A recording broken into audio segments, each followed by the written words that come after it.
Hello everyone. I believe everybody across the journey in the technical landscape would have come across this question. Which cloud provider should I choose? Whether should I go with AWS, Google, Azure? And it's not just these three anymore.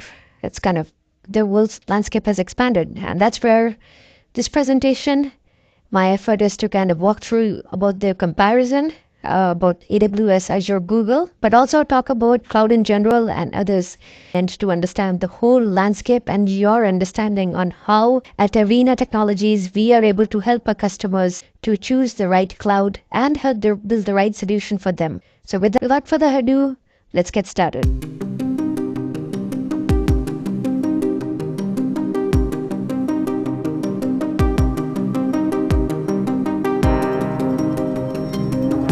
This is the agenda of the presentation today. I'll walk through about the introduction, about what is cloud, what are the different cloud providers out there, and then I'll jump into what is the key criteria for comparison, and I'll provide a little bit of overview about what are the individual cloud provider, what are the features. I'll go with the public ones, the three public cloud providers in US. Wouldn't go about the other ones. What is the comparison matrix? And at Arina Technologies, what has been our, considering a vast over 30 years of software experience, what has been our perspective on AWS, Azure, and Google, and what do we recommend for our customers? And finally, conclusion. So I believe everybody is aware of cloud nowadays. It's no longer a stepchild that used to be, because earlier in software, there used to be data centers, which used to be on the company's premises or in some house probably somewhere. But like electricity, which is not manufactured in-house, it's manufactured by a separate party, and that rents us the electricity that we use, that bills us for the electricity. Cloud is the similar paradigm, wherein there is a cloud provider that takes care of the data center, manages the data center, and in turn we use the resources such as VM or other services that we use, and in turn are billed for the services that are used. Cloud, it was started by AWS in around 2007. And that was one of the first cloud setup done, and a lot of companies were very skeptical, with a lot of popular ones as well. I wouldn't name them, but they were kind of very skeptical in having cloud. But apparently there was a lot of benefit in cloud in terms of cost savings as well as time to market. A lot of organizations can easily time to market when they go with a cloud provider. So that is where it becomes a lot more seamless going to cloud. In fact, off late itself, what I've seen is that even for some simple demos, we are seeing that a lot of customers, teams, they want to try to use cloud because it's so easy to provision a cloud service compared to putting a request, like a ServiceNow request on-prem, and it'll go through an approval process, which will take another 2 to 3 weeks, and then provisioning of those infrastructure and lack of automation. That is kind of driving a lot of people, the developers themselves, do a quick POC on cloud and be able to show the benefits of the application that they want to develop. So with that, I hope that provides a good overview. Feel free to drop in the comments if you want me to provide a little more information about cloud and your question, and I could have that as part of the next topic. So compare cloud providers. Why not just go with one or the other and just be done with it? I think the comparison is pretty essential because each cloud provider is different. The way it is set up, as well as what are the principles that it abides by, the services that they support, as well as the relationships that they have built over the time. Also, support and cost model is going to be equally important in the cloud to choose. So say if we have an organization that is, say, Microsoft, that has been using a lot of Windows applications and they have some legacy applications. So moving to Azure could be kind of a better option because Microsoft does provide more discounts if you go with Azure than if you go with another cloud provider. While in the other case, if you are born on cloud, or if you are not having Microsoft, you're having more of Linux platforms. So that is where you could try to use more of the AWS and Google Cloud services that could in turn provide you a little more flexibility compared to other options. And this is where, right, so it's kind of beneficial for organizations to try to understand the length and breadth of different clouds so that they can make the right choice in their organization to understand that, okay, how, because cloud is a journey. It's not just you just have one or two applications. It's going to require a whole lot of training, going to require a whole lot of culture change as well to move to cloud. So which is where one has to really know the ins and outs lots of different clouds before taking the journey. And now this video is able to provide that setup for you all. So the scope of the comparison, the video is going to be for focus will be specifically on AWS, Azure, and Google Cloud. But also I wanted to touch about that they are not just these three cloud providers anymore, these three public cloud providers anymore. In the public cloud provider space, IBM Cloud has been another one that we are seeing a lot more popularity. Oracle Cloud is equally there. It's kind of pushing at least for Oracle. The applications are companies that are using Oracle. We are seeing a lot more Oracle Cloud being used by our customers. Alibaba Cloud, the adoption is mainly in China, and at least for US companies, we are not seeing any adoption in Alibaba Cloud. But I put it here for the sake of completeness and awareness of you all, as well as Huawei Cloud. Right. Similarly, in US, we don't see this very often. But again, please drop in a comment if you have any of your applications deployed on Alibaba or Huawei Cloud. So that is what, and let's get into more detail about the criteria for evaluation. So a few comparisons wanted to put the scalability, like ability to handle growing amounts of work and accommodate growth. And just wanted to mention that this is a criteria, and each cloud provider, it will have its own scalability. And the marketing term is that they could scale infinitely to adapt to the growth. And obviously, there's no infinite. There's a required limit threshold that is not mentioned. But what we have seen is that all the AWS, Azure, Google, they are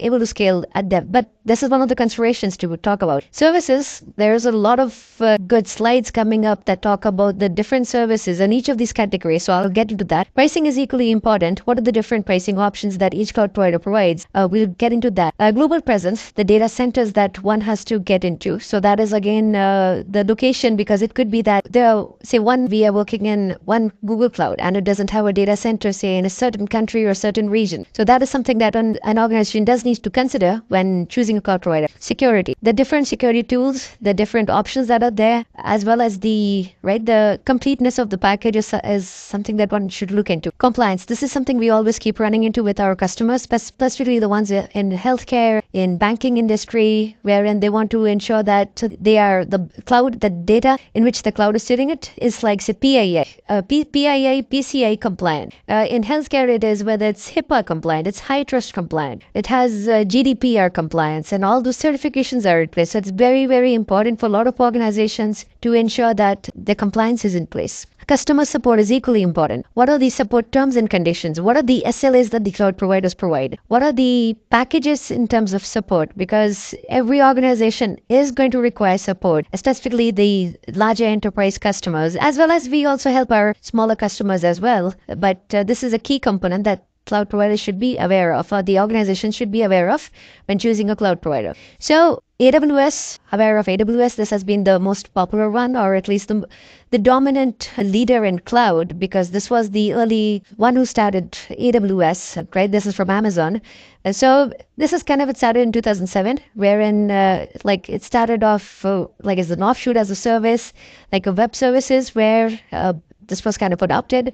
Web services are ideally, it's kind of having more of a RESTful flavor, but where you kind of have a microservices architecture wherein the services are kind of not tightly coupled. And then we'll go over the global infrastructure, the different regions, availability zones, and then I'll also go over the key AWS services such as the EC2 for compute storage. So let me just bring up the console as well. This is the console that we have for AWS. I believe everybody has seen it. Feel free to go to aws.com. You could Google it and you'll get to go to a portal.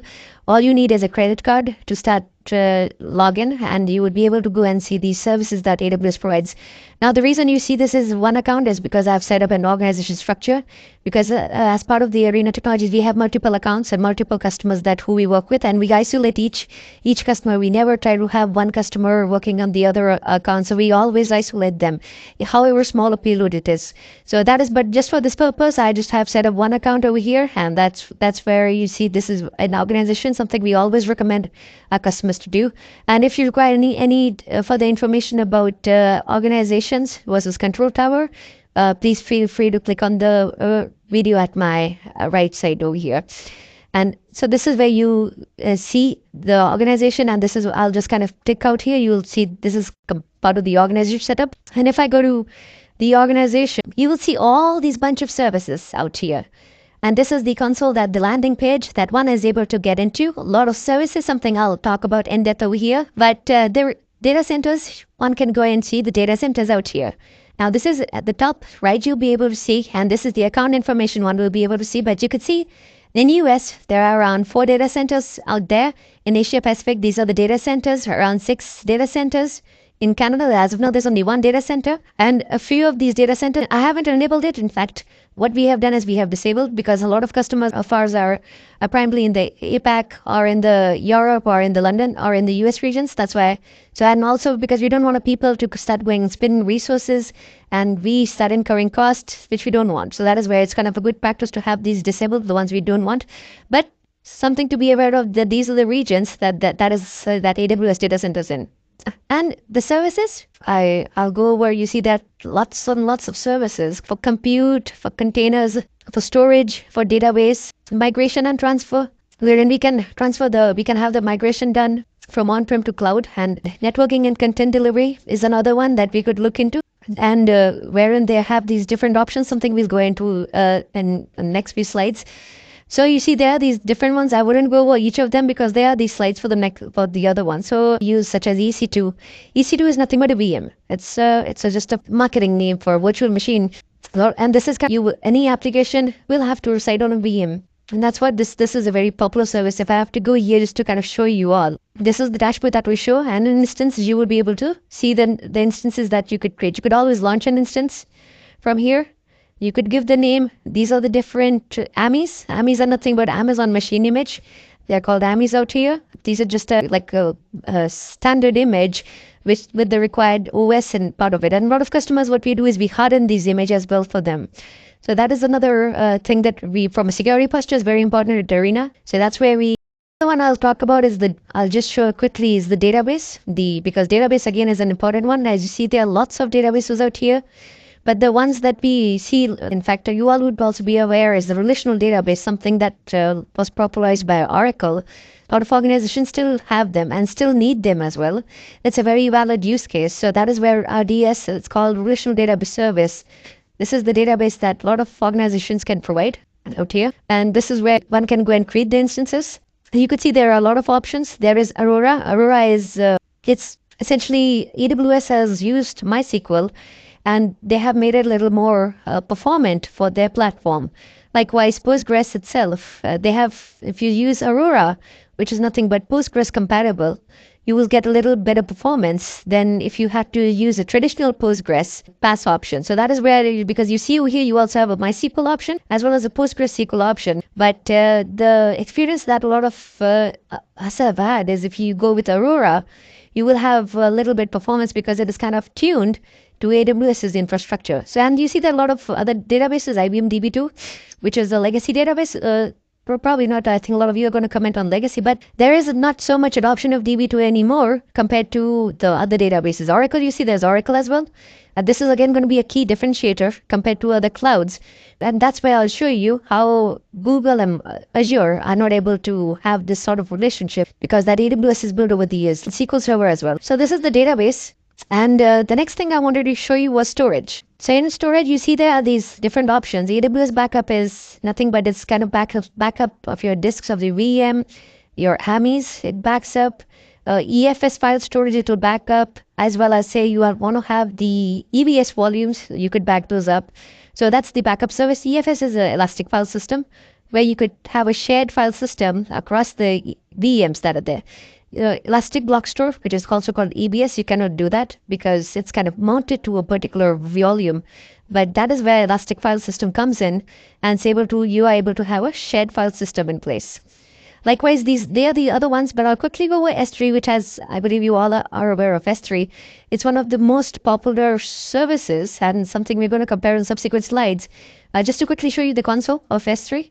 If you have not seen one, where you could this is again a globally distributed a system, you will have to have a unique name for your, because it's not something that it's going to be globally available for all the systems. And you see there's a data center. So when you create a bucket, you would want to ensure you have the right regions set up, which is co-located to your application, because you don't want to have the buckets in a separate region while your application a separate region is just going to increase your application latency. And there are some few policies. If I have to go to say a few policies in a bucket, if I have to click it here, you could always choose this option, the permission, the public access, the versioning, logging, a lot of this information you could see as part of the setup here. So with that, I believe this provides a little bit of overview about AWS. And like pricing model of AWS, we all know there are 3 different pricing, which is on demand, which like you spin up an VM and you pay for what you use. Reserved instances are essentially you take a commitment, like a 1 year or a 3 year commitment, and you then go into, you have to abide by, it's kind of like a lease. You go for a 1 year lease, but then you get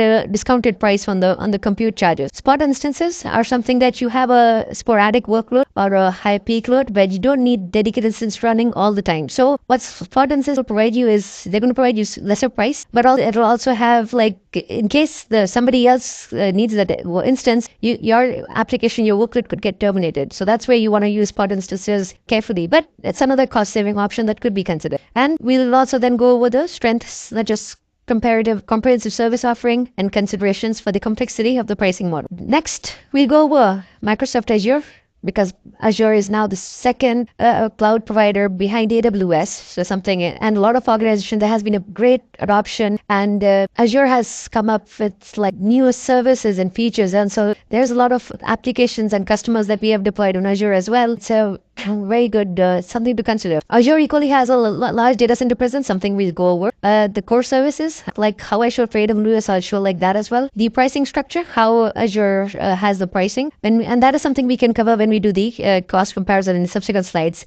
The native integration with Microsoft products is out of the box. It's really very smooth, and any strengths and considerations we need to consider. Similar to AWS, I'll quickly show you the portal. Like you see, this is the AWS console, this is the Azure console. Similar concepts are there, wherein it's like, but this is the portal that you see. You could come here, you could have these resources you could spin up. This is the subscription, which is going to be similar to an account in AWS that you see here. And then in subscription, what you could do is you could create these different resources, and these are the resources out here. Like resource group is nothing but a category containerized. It's a virtual containerization of your resources that one wants to create. So you could always create a resource group here. It is a good practice to always put your resources as part of the resource group. And if I go here, it's nothing but a collection of resources that share the same lifecycle permissions and policies. So you could try to club or categorize your resources, and it's kind of good. Like how we have a folder in a thing, it's more cleaner if you put it in a folder, like in a Windows Explorer, than putting clean this thing. So that is where it's a little more cleaner if you have to do this. And coming to the regions, you see there are a lot of regions out here in Azure. Like there are like around 4 data centers, similar to around 5 data centers, similar to what you have in AWS. Like APAC, these are the data centers. Europe, these are the data centers that you see out here. And like pretty much every other country you see, there's a data center that Azure has. So similar data centers that AWS has, Azure also has. But yes, it could be that, like say one of the customers that we are working with, they wanted to have the data only in a certain region, and because of the geographies, they didn't want to move it even out of the neighboring one as well, even though it was kind of considered. So that is where Azure kind of had a little bit of upper edge compared to other cloud providers. And if I have to choose between a VM over here, if I have to go here, virtual machine, and Azure just calls it virtual machine out here.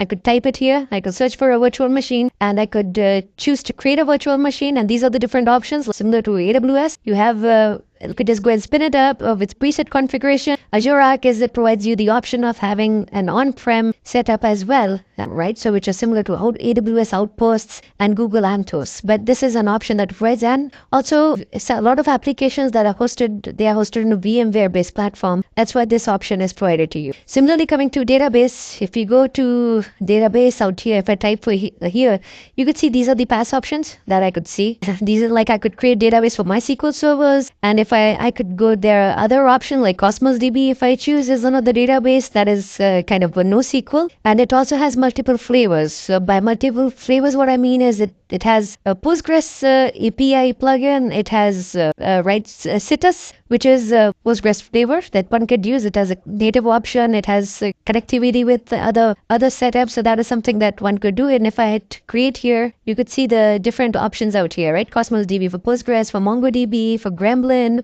for Table, Cassandra, and AWS has these as different services. The Cosmos DB is a very popular option out here. There's also PostgreSQL. It provides out here, you could see. But if I type in Oracle, right? So here our Oracle database, Azure. This is where you could see that how Azure will be able to provide it. And you see this is currently in preview out here.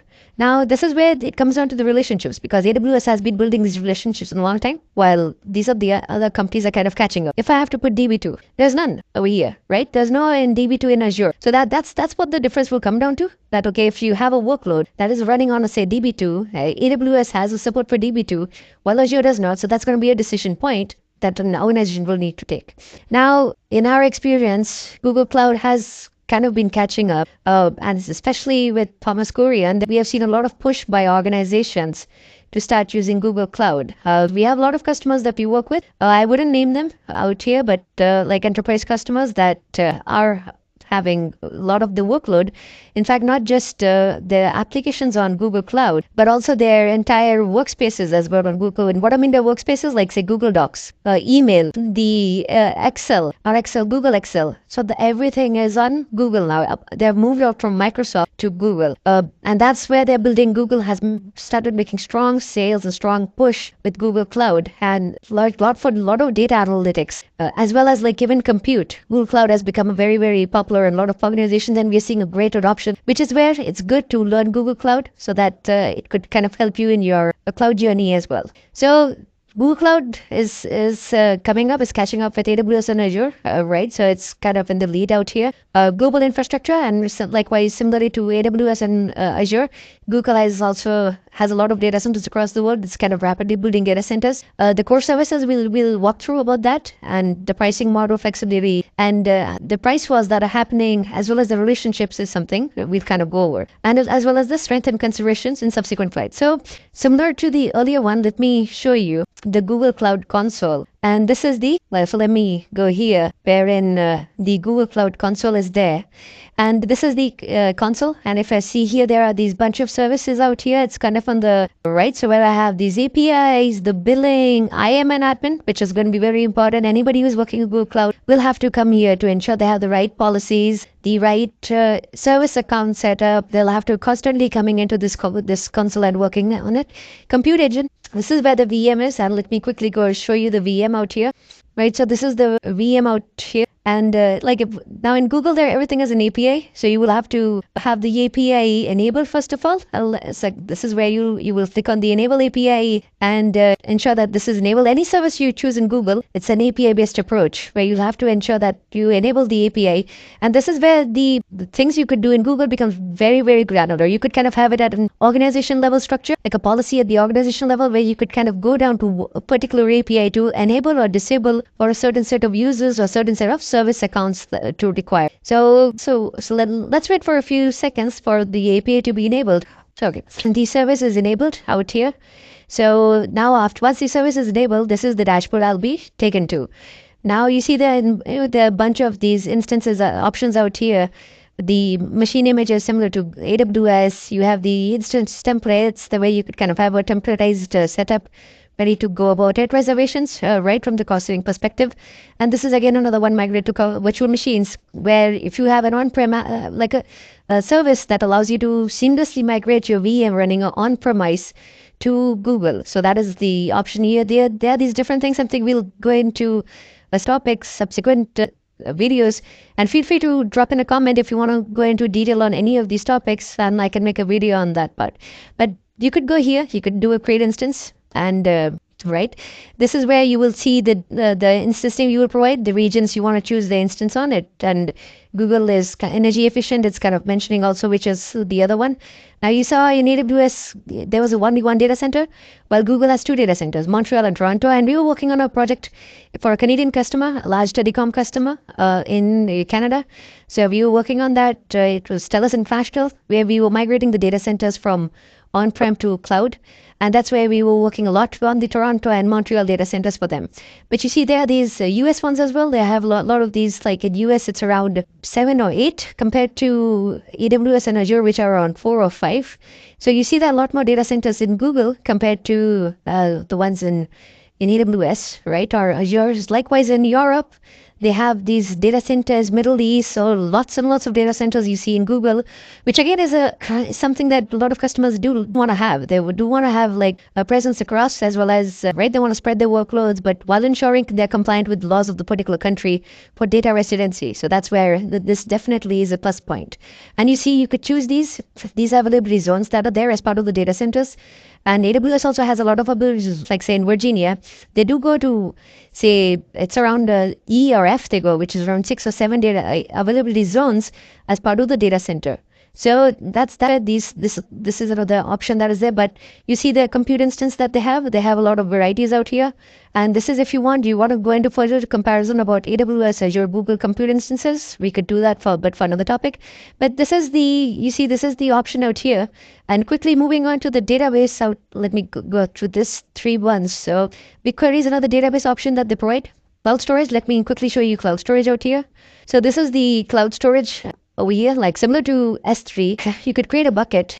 It has the same terminology. Here, AWS and Google, they have pretty much the same terminology.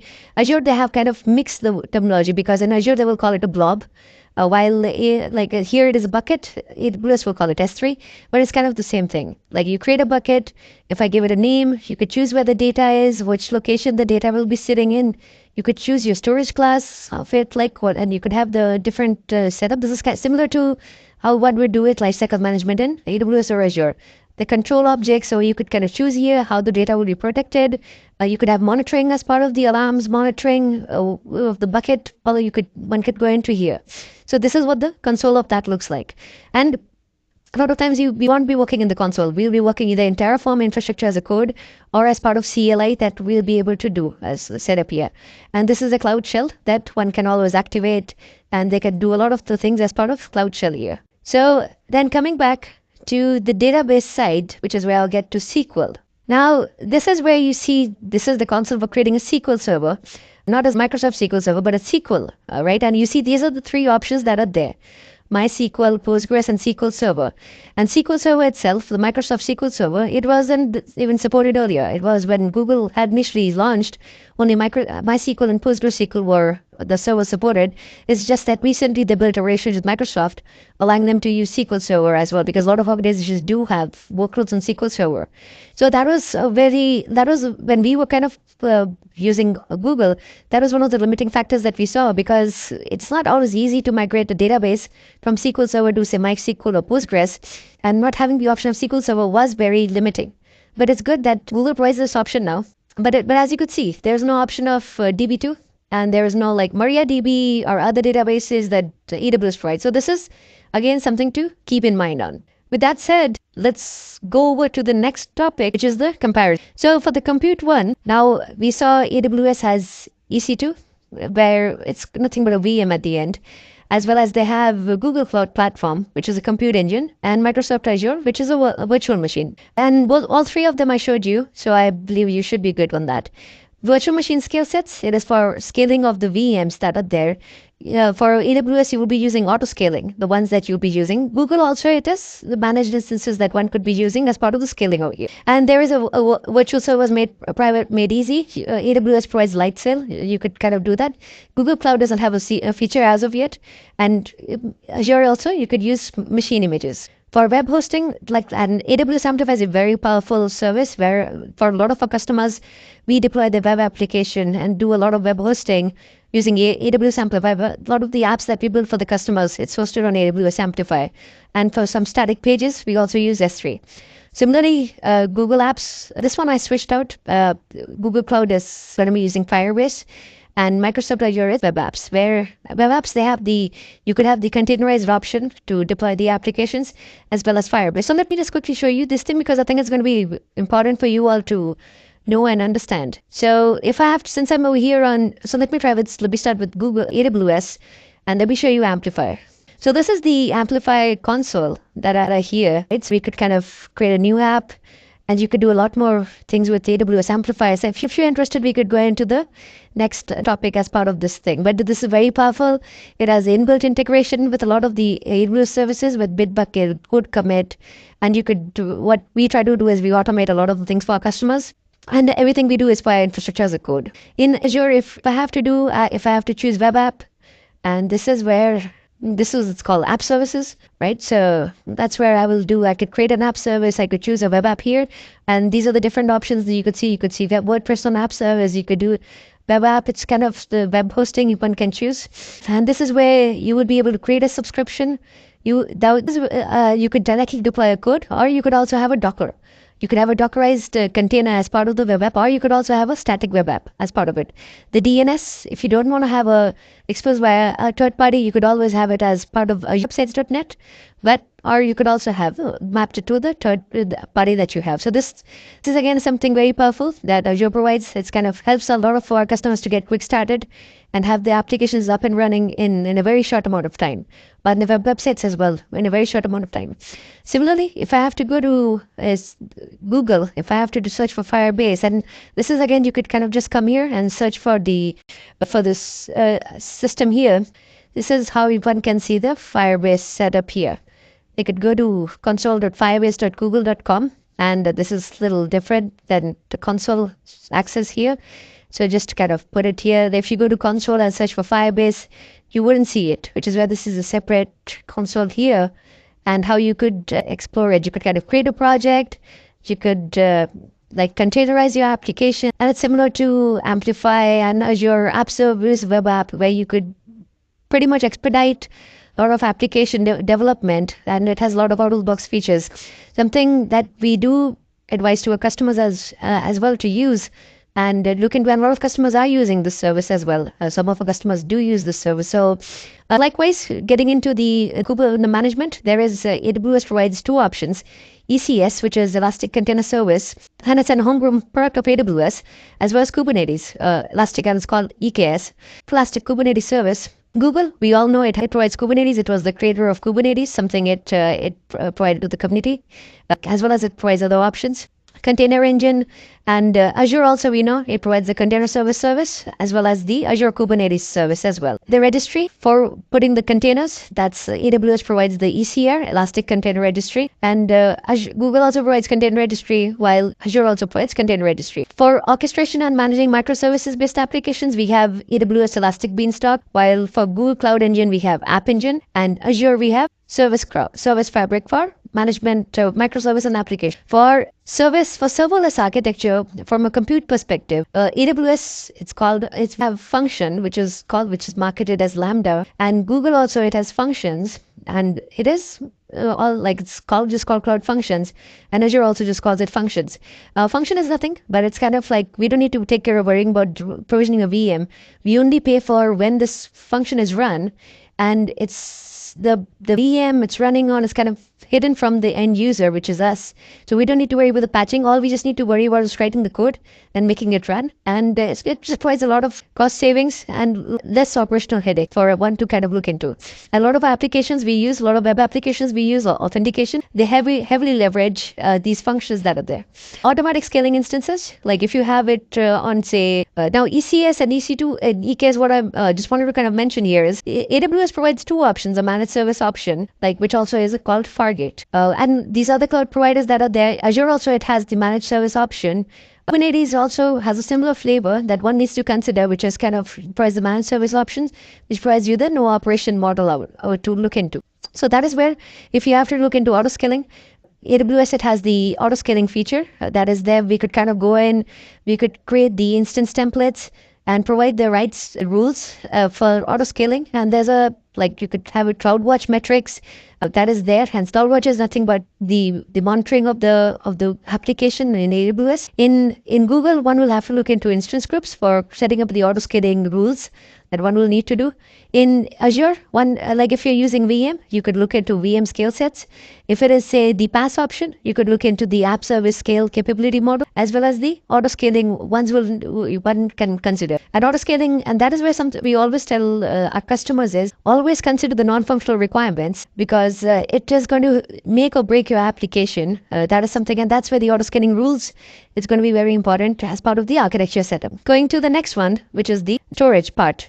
Now in AWS for the object storage, but for the blob storage, what we have is S3, and for Google we have cloud storage. For Azure, I had not shown earlier the blob, so let me quickly show you the Azure how the blob looks like. Now this is what we have for Azure. So if I have to search, what I could do is I could choose a storage account, and in Azure what they have is they have these different storage accounts, and if I choose a create, I will see there are these different options out here. I could choose a resource group, I could choose the option and the different setting out here, but this is a storage account I'll be creating.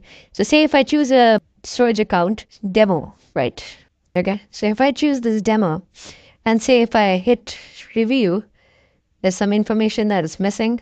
If I go to basics, it needs to have a resource group. So let me create a resource group, demo resource. And it's always good to follow a naming convention, something that you could have it as part of the RG setup, or let me make it all lowercase and RG. And with this is the redundancy. Now, this is something to keep in mind. This is if you want to have locally redundant storage, which is the data which you're storing in a blob or a storage account, it will be within that availability zone itself. Geo-redundant storage, which is going to be within that data center itself. Geo-redundant storage, the data is going to be copied across another region, so in case of a disaster, you will not lose the data. Then it's going to be zone-redundant storage, where the data is copied to another zone in the same region. And then what you have is geo-zone redundant storage, and what it provides both the benefits of the geo-redundant storage as well as the zone redundant storage, and is the most safest, but also it'll be coming with more cost. But yeah, one can choose this option and hit review, and so it should finish the final validation hopefully soon. And once done, can do something you don't need to do in AWS. There is no need for a resource group. We need to create storage account is not there. There is not there, right? So they say the storage account name demo is already taken. So I need to kind of give another one. So let me change it to be demo arena. Okay. Now let's hope this time it's successful. Okay. Now let's hit create. Now this is where you see the demo arena deployment is in progress. It takes a few minutes to get this complete, and we'll come back once this storage account is created. Okay, so now we are back where you see the deployment succeeded and the resource is now created. So we could go to the resource by clicking here, and this is where you'll see the storage account and the different things that one can set up as part of the storage account. Now, as part of the storage, we see the different options. We have the containers, we have the queues, which is if you want to have a pub sub message sent on a queue, and AWS is like in Azure, AWS is going to be separate. It's going to be just an SQS. There's no concept of storage account, but in Azure they put it as a storage account. Then there are tables where you want to have the tables data that is stored in tables, not relational tables, but tables something will go in another tab. File shares, shared file system is something you could use, but containers is one I'll go over just now, because this is where you could create a container and you could give it, say, demo, and I could try to provide the information. Now this is the name, the setup here. I could have this as part of creating a container, and I could set it up. But for this purpose, I'll just kind of go to this. Let me not show this. I just wanted to show you the storage part here, which is the blob container out here. Now this is where the blob containers is similar to S3 and this setup, but unlike the other one, this is where you could kind of create a container.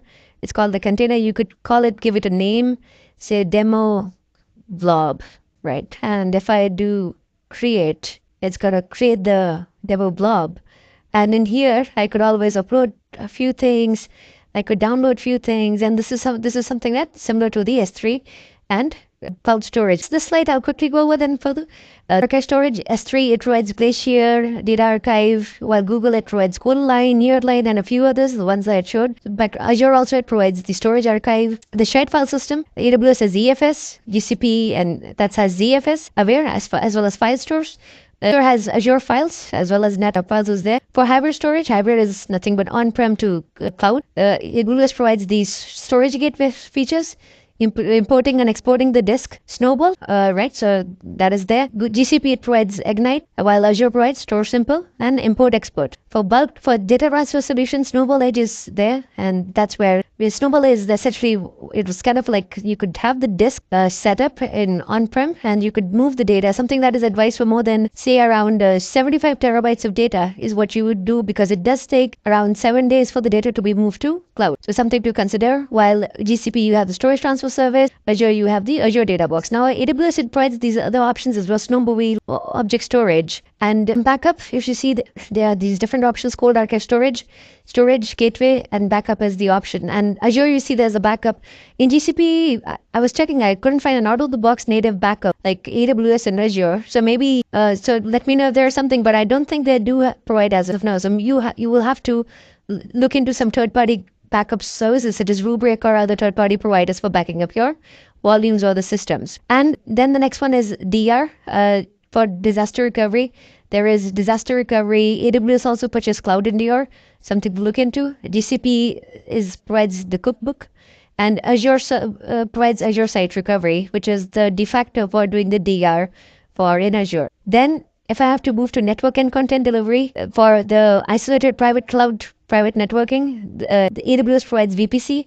VPC is nothing but a virtual private cloud where you could create your services, subnet.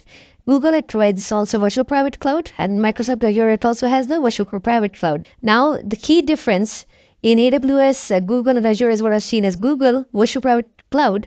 It can span across regions, something that AWS and Azure do not provide.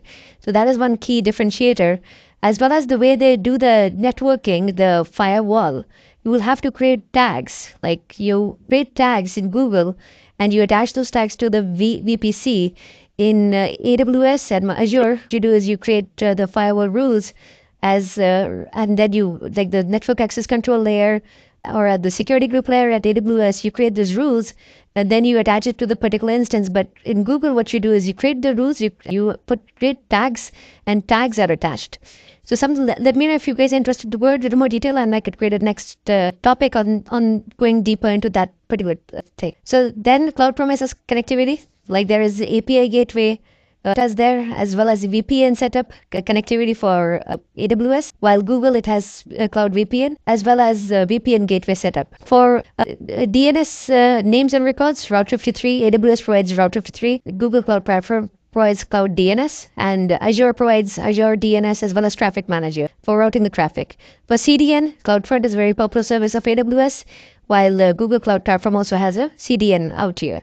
And content delivery network is also from Azure. Now, for most of our enterprise customers, they do have applications running on premise, and which is where it is kind of good to have a direct connectivity between the on-premise and the cloud service. So direct connectivity is usually an optical fiber connectivity between the data center, something like a data center provider does, like a network cable company would be doing, such as Verizon, would be running a optical fiber connectivity from the customer's on-premise environment to the cloud. And that is what AWS calls the direct connect, Google calls it interconnect, and Azure will call as express route. For the load balancing configuration, there is a elastic load balancer. Earlier there was a classic load balancer. In Azure, there's also a network load balancer that falls under the elastic load balancer. Google also falls under the umbrella of cloud load balancing, and in that umbrella there are a lot of other load balances that they have that one can kind of use based upon the use case. In Azure as well, you have an application gateway, you have a load balancer that one could use. Application gateway also provides the WAF capabilities that helps in the system. In all these ones, one can always use third-party sources as well. Like in a few of our clients, they use F5 as the load balancer and as well as the WAF. Some use Palo Alto for the networking aspect. So everyone cloud provider has a marketplace that one can choose to use any service that they want. Similarly for database, this table provides a comparison that what are the different features. Like in AWS, we have RDS, something that I had shown. Google Cloud Platform, it is a Cloud SQL. Cloud Spanner is there, which is across multiple regions spanning. Azure provides these different databases, SQL database, database for MySQL, as well as PostgreSQL. NoSQL, there is AWS for DynamoDB. GCP provides data store, Bigtable, and provides Cosmos DB. And for a key value NoSQL, AWS has DynamoDB itself, and simple database DB is called, while GCP has data store and Azure has table storage. Application of memory caching, Elasticache it's the Redis and Memcache. Both of these options are there as part of Elasticache. GCP provides Memcache, as well as Azure also has Redis cache as part of setup. For the database migration, what you have is you have the database migration service and out of the box. Google, there I was searching, I couldn't find the service as of yet. So one will have to, if one has to migrate a database from on-premise to cloud to GCP, one will have to leverage third-party migration services rather than the in-house. Azure also has a database migration service. Warehouses, AWS has Redshift, very popular database based on PostgreSQL. BigQuery from GCP, it's again very popular, something a homegrown product of Google that they have, that a lot of customers are using for analytic and data warehousing. And Azure, they have SQL Data Warehouse, as well as they have Synapse as well. As part of that, apart from that, they also have partnerships with like Databricks, as well as Snowflake one could use, and one could use Snowflake in AWS as well. But in Google, what I've not seen much use of Snowflake or Databricks. It's pretty much BigQuery is the de facto choice of a lot of companies. And not to say that you can't use it, but it's just that a lot of companies, they just want to go with BigQuery itself. Further into the big data and advanced analytics setup, for Google, what we do is for big data managed cluster as a service, you have EMR, is Elastic MapReduce, which is a Hadoop setup on AWS. For Google, it is Dataproc, which is again, it's Azure, and Azure it is HD Insight. For cloud search, for searching in cloud, you have cloud search, you have OpenSearch. OpenSearch is Elasticsearch, but now it's kind of an open source search model. Google Cloud also, there's a search service that is one could use. Likewise, in Azure also you have search service. For streaming means you want to stream the data across multiple destinations. So one could look into Kinesis in AWS. Kinesis video streams also is there. Dataflow is there for building the streaming pipeline that one could kind of look into. So as well as Azure, you could have Stream Analytics as well as Event Hub for streaming the data. And data warehousing, something we discussed, Redshift, BigQuery, SQL Data Warehouse. And for BI and data visualization, AWS provides QuickSight, GCP provides Data Studio, Looker, and Azure provides Power BI. For cloud ETL, one could look in AWS, you could look into Glue, Data Pipeline, and Simple Work. For GCP, you could look into Data Prep, Data Fusion, Composer. For Azure, it is Data Factory, right? ADF is what popularly we call it, Data Cataloging, and Logic Apps for workflow. And in AWS also you have step functions that could be considered. If you want, you could use it for workflow, or you want to have it as part of a Logic app as set up as here. And for third-party exchange, Data Exchange, you could use one in AWS could use Data Exchange. GCP, you could use Analytics Hub, and Azure, you could use Data Share. So then for AI, going to the next one, because AI is getting pretty predominant. For language processing, there is AWS provides as of now services such as Lex and Comprehend. GCP, it has Natural Language API, Text-to-Speech API, Dialogflow. Microsoft, you have Luis, right? Bot service, text analytic. For speech recognition, there is Poly in AWS, Transcribe, Translate. In GCP, you have translation, you have speech API. In Azure, you have speaker recognition, speech to text, and speech translation. Now, just wanted to also mention in the speech recognition, we did do a evaluation between Azure and Google. And what we found is that Google APIs, at least as of now, were a little more mature compared to Azure APIs for the setup that is there. So also a lot of applications, customers use Hugging Face models. So something to always look into, but Google is very popular for the AI aspect for a lot of our customers. For image recognition, AWS provides recognition, GCP provides Vision API, as well as Cloud Video Intelligence. Azure has Emotion API, Face API, Computer Vision. For ML, AWS has machine learning, the service itself, the SageMaker, Neuron, while GCP provides Data Lab, AutoML, Vertex AI, and then there is Azure Machine Learning and Machine Learning Workbench and Machine Learning Model Management. Now for the frameworks for the machine learning, AWS provides TensorFlow, PyTorch, as well as MXNet, while GCP it provides Vertex AI and these different models that are part of that. And Colab also is part of the GCP setup. That is one. It's very popular Colab. Azure, you have Azure machine learning. This is where again what we've seen is a big differentiator. There's a Google. There's a lot of customers leaning towards Google when it comes to the big data as well as the AI services. Even though AWS and Azure are also very popular, it's just that there's a little bit of lean towards Google is what at least we have seen as part of our working with these customers. Going to the business analysis, there is you have forecast, you have fraud detector, look out for metrics, augmented AI as well as personalize, and go with GCP. It's Vertex AI, which is a very popular tool. It provides out of the box managed services. Azure it is analytics service, metrics advisor as well as personalize.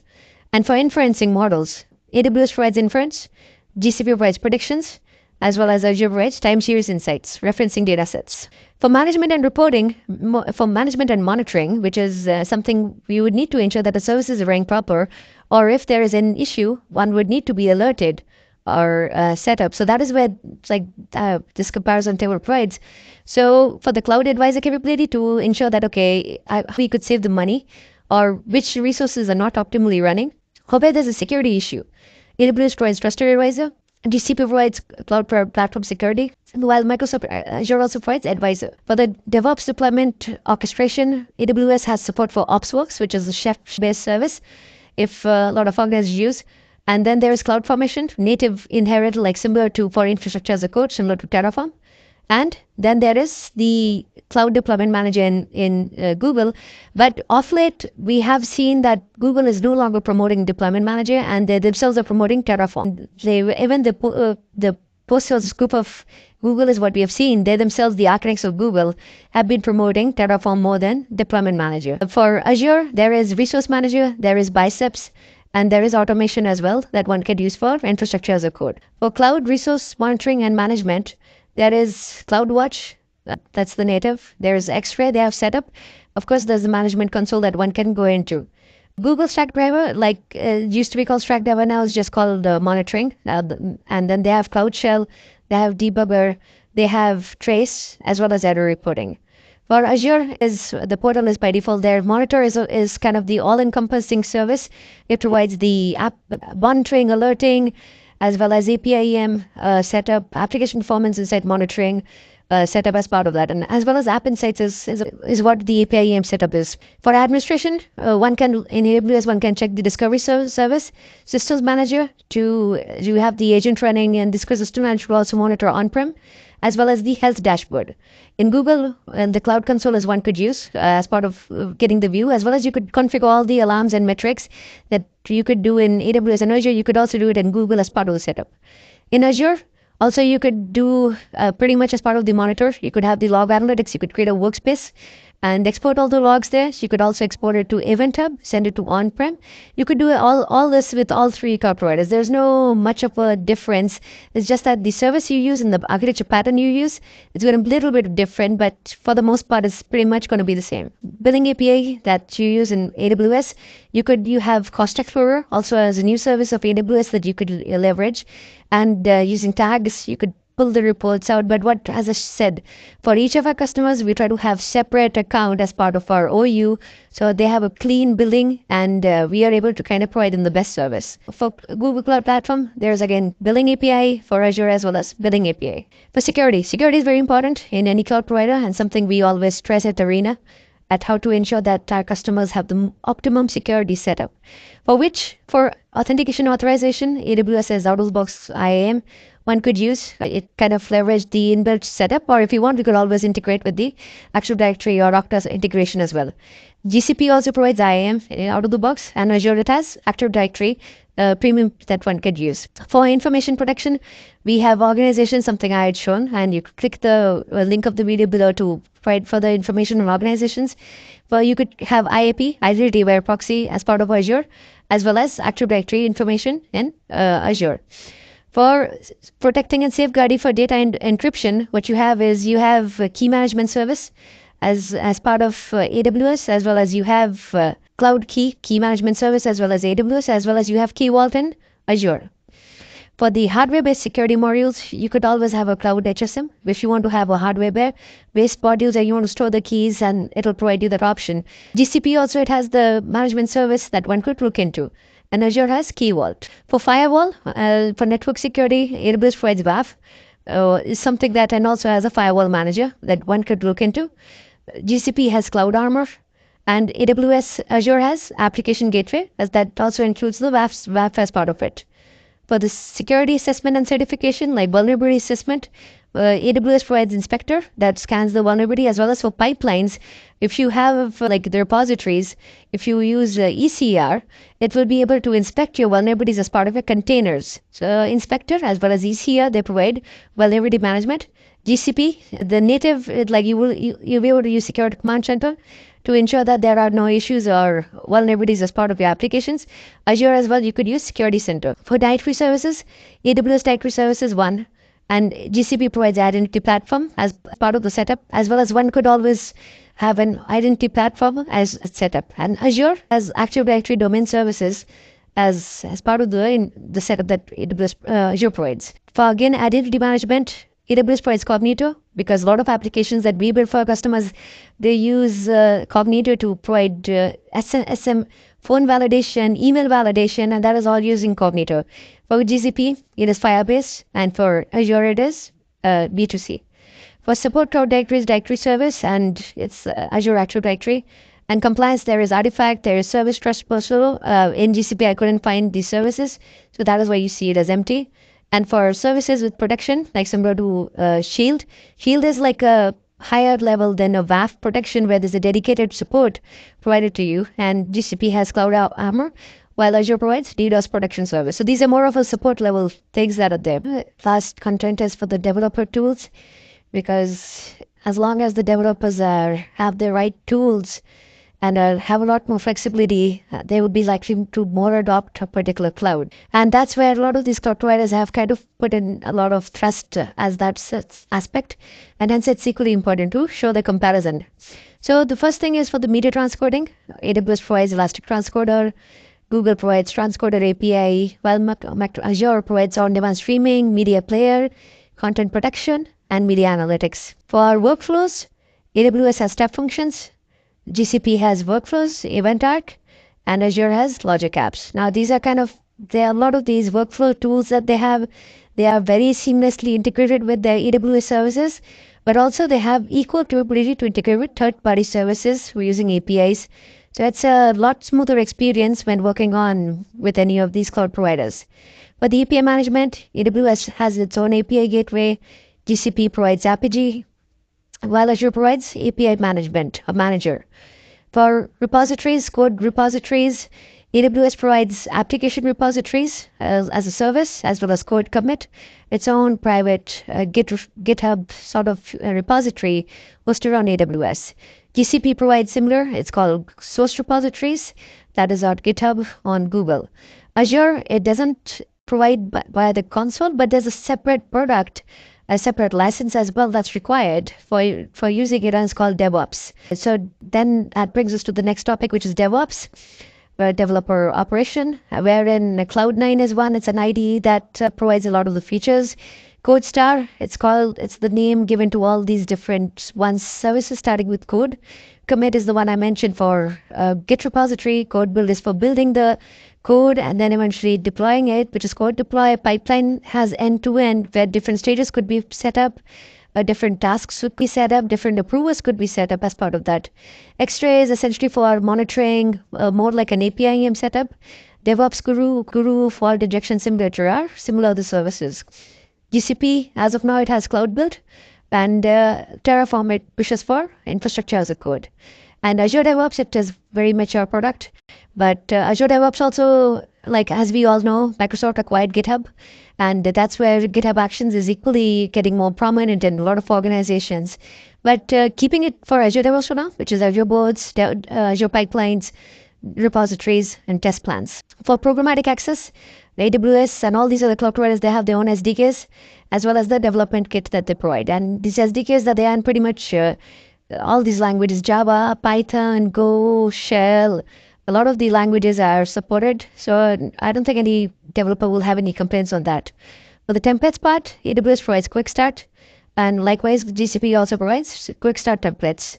For the managed hosting platform, this is similar to the app service that we had discussed, and AWS provides Elastic Beanstalk, now which now also Amplify is a lot more popular than Elastic Beanstalk, and GCP provides App Engine, standard environment, while Azure has web apps, cloud services, and API apps. So I hope this provides a good comparison of the different services that in AWS, Azure, Google, and when to use which one, and the criteria on one which can evaluate the different clouds. Now, I believe a lot of you all would be thinking, if every cloud provider has a lot of these features, similarity, so what makes the decision, or how should one choose when going with a particular cloud provider?